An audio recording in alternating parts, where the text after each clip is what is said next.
So, heads of terms, what are they?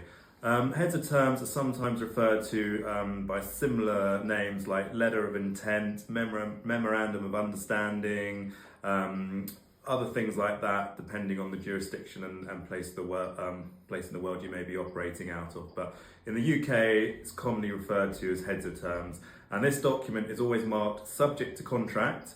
So the terms are not binding, there's no formal contract yet.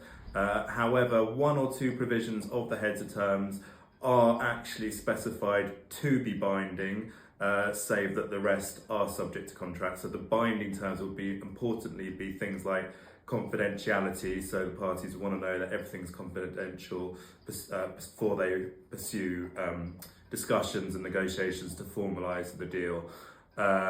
Also, there might be a deposit arrangement involved with the heads of terms, which will link to an exclusivity period, and it's important that that will be made binding on the parties as well.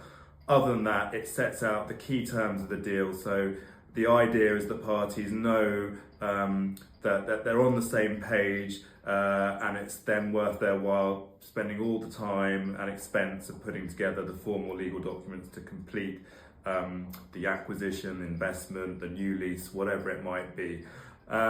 So it is subject to contract, so you can deviate from those main terms. However, heads of terms are said to have like moral force. So they're quite, even though they're not binding, if the parties deviate from those key terms in the main contracts, then it tends to like to scupper the deal, and the deal's off and people don't want to go ahead. So you still have to be quite careful and considered about what you actually put in the heads of terms document, or term sheet as it's often referred to in respect of investment rounds.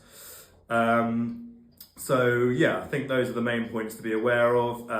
But yeah, we deal with all sorts of corporate business transactions, property related as well.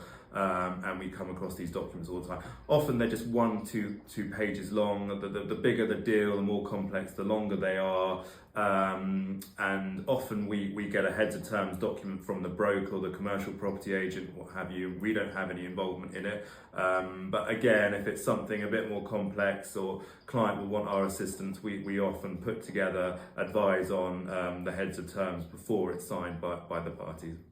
I hope that's useful. Thank you very much.